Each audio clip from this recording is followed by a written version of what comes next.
Atomfall is a divisive game.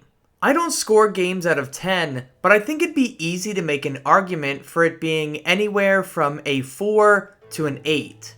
Maybe even a 3 to a 9 if you feel really passionate one way or the other. I want to be clear with that up front because I think it's one of those titles that you just have to play for yourself and form your own opinion. Sharing mine is what I'll be doing here. I spent 4 hours with Atomfall, which inevitably, and maybe justifiably, won't be long enough to form a well-rounded opinion on for some people. Even I agree, I don't have full context to this game, these are just my impressions. This isn't a review. I understand that putting more time into the game, investing myself further into understanding it, may alleviate some of the criticisms that I have. However, games are meant to be fun. Fun is subjective. If I'm not having fun after 4 hours, then wasting time searching for it is only playing into the sunk cost fallacy. There's way too many other good games to be playing right now, and Atomfall aggravated just enough to turn me off. If you want to try it, you should 100% play it on Game Pass. Even if you end up loving it, the game is not in a proper technical state at the time of writing to justify a $50 purchase. And I think that's where I want to start. Atomfall is a AA video game, not AAA, so I'm willing to overlook some technical missteps. The open world maps contain beauty, but it's strained beauty. They won't blow you away graphically, especially with weak textures that often pop in, but again, that's fine and more acceptable in a AA game. It looks good enough, especially in the opening moments as you leave the bunker. Just don't let the impressive vista trick you into thinking that this game will be a Fallout-style adventure because, while it shares elements, it's really not. Anyway, the real issue for me is that the game is not stable. I'm playing on a Series S, which is notably weaker than Series X and PC, but that's not an excuse. My game crashed 4 times in 4 hours, which is inexcusable, especially when they occurred during combat sections, meaning I had to redo fights. And spoilers, the fights are not fun. There's also a well-known audio bug going around where almost all sound cuts out, forcing you to close the game and relaunch it for a fix. This happened to me once as well, and while I can't consider it a proper crash, it still made me leave the game world to fix the problem. This alone is enough to withhold a purchase until the proper fixes are implemented. These technical issues would be bad enough, but what rubs salt in the wound is that this game already has a DLC section on the main menu that you can purchase even though it isn't out yet. Why is Rebellion counting on Atomfall being DLC worthy before even having measured the success of the game's base release? It makes you feel like they are withholding a portion of the game to sell back to you for more later, and while that is speculation, I've seen many people report that the endings here feel unfinished. To me, it seems a little shady, not a business practice that I can get behind when your game is already a mess at launch. For these reasons alone, Game Pass is your best bet if you want to give this game a shot. Finally, getting into the game itself, and it's much more of an immersive sim than it is an open world FPS. However, the line is pretty blurred. There's nothing wrong with immersive sims. I don't really play them, so I won't comment on the quality of the mechanics in comparison to genre standards, considering I don't know them. I'll only speak on my own experiences. The game is heavy on player-driven exploration and forging your own path, forgoing traditional tools like mini-maps and quest objective markers, and that's probably what I respect most about it. Atomfall pretty much lets you do what you want, but don't expect it to hold your hand if you get in over your head.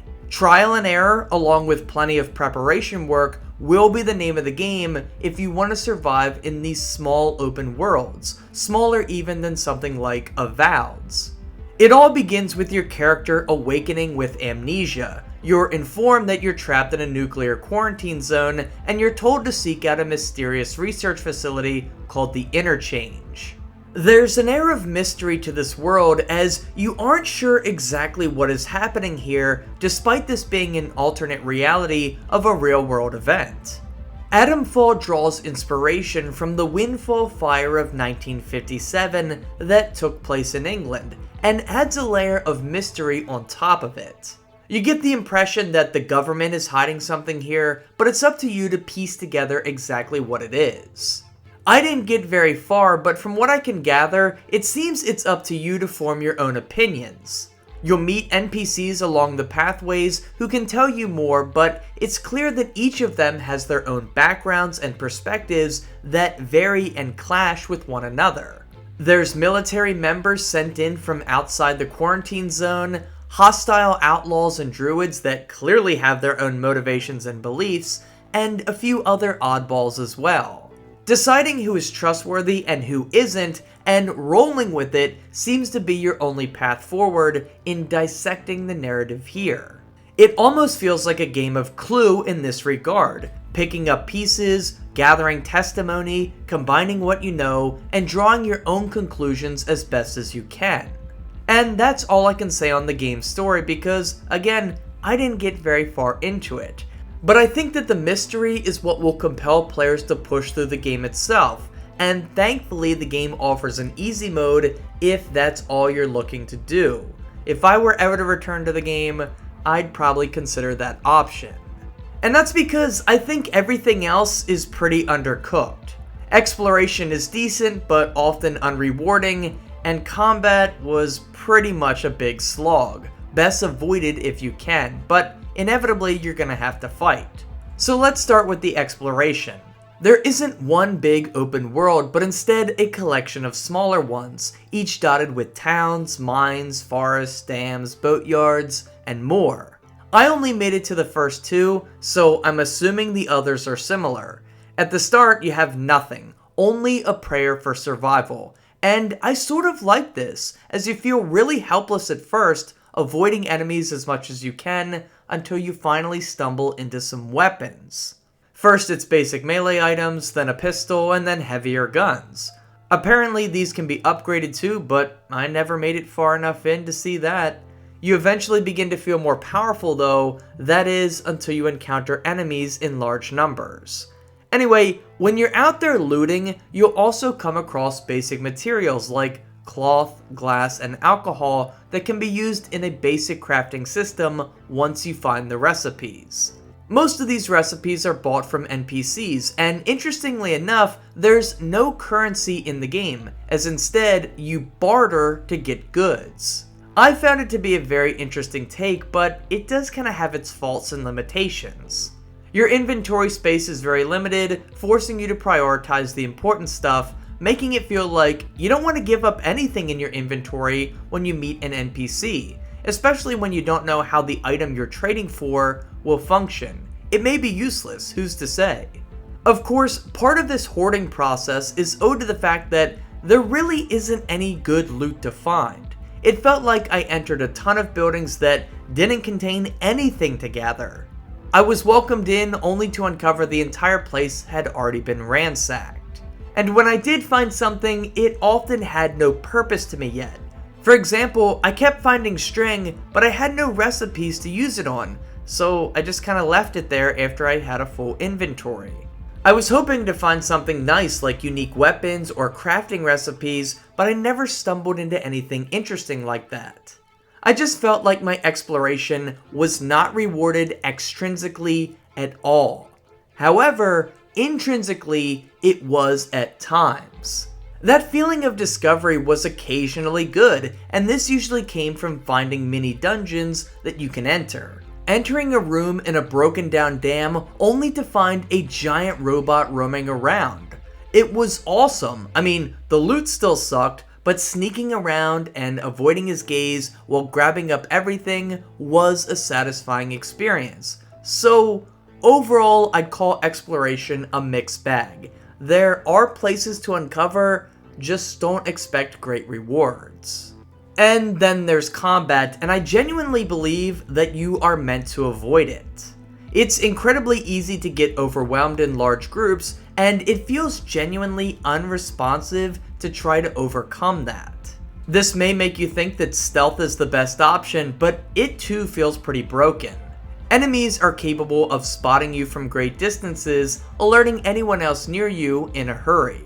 Crouching is your only option, and that alone isn't enough to avoid their gaze. The ability to go prone would have been great. Now, to be fair, many enemies don't become immediately hostile in the open worlds. They give you a chance to back away and disengage, which is really nice. I'd like to see more games try that out. However, the main quest will sometimes bring you into trespassing territory where they will immediately pick a fight. Once combat begins, there is no power rush to be had. But that's okay, that's not a bad thing, the game isn't going for that. Instead, you're meant to fight for your life, but everything feels so stiff that you never get the feeling that your character is responding appropriately. It almost feels like every fight is happening without anyone's adrenaline pumping. Imagine that, and you'll get a sense for how it feels. And that's kind of ironic too, given this game includes a heart rate monitor that affects your character when doing high energy movements. Regardless, you feel sluggish and slothful in fights. Moving, aiming, drawing a bow, firing a gun, reloading, swinging a bat, it all feels dreadful. The stiff animation of enemies doesn't help either, especially the melee users who often jump at you to attack. It looks goofy as hell. Fights are the main reason I gave up on the game. I reached a large druid camp where I knew a story-required item was being stored. Now, it seems I didn't have to go after this particular item, there was more to find, but it's the one I was currently focused on. I had found leads for it, and without any other sense of direction on where to go, provided by the game, I was doing what I wanted, which was to go after this item. To do so, I had built up a decent arsenal and a good amount of ammo, and so I went into the camp. After tearing through the camp and using up most of my ammo, I reached a castle. The first level of it only had a few enemies, which felt fine, but once I reached the hidden area where the item was, I was stunned. There were a ton of enemies and I kept dying quickly, and so I resorted to just trying to run past them, which I know is not a smart tactic, but it did work before earlier in the game. The problem was that I had used most of my ammo getting into the castle, and now that I was here, I had pretty much nothing. So I died a few times using this method, but it was this glimpse that I caught that made me quit the game. I realized just how deep down I had to go to reach the quest item, knowing that plenty of enemies littered these mine shafts. I had no chance here with what I currently had on me. I'd have to leave and go explore more, all of the resources I spent here completely lost. And you know what? That wouldn't be a bad thing on its own if combat had a satisfying rhythm and if exploration felt rewarding. You know, a tough gauntlet can be really fun if a game has a really nice back and forth flow state to its combat. And that's all it took for me to feel like I had seen enough. Yes, I could have went in another direction and explored another avenue, but nothing was compelling me to. And that's the risk you run when you take a hands-off approach to guiding your players. For me, the story was non-existent, the mysterious allure was fading, the exploration wasn't rewarding me outside of finding some mildly cool spots, combat was a drag, and the next crash seemed as inevitable as Thanos. Again, if the cryptic nature of this world pulls you in, you may feel completely different than me, swinging that score range upward. But for me, it sort of remains in the basement. It's not a disaster of a game, but it's going to become clear pretty quickly if it's something you'll enjoy or not, making it perfect for Game Pass.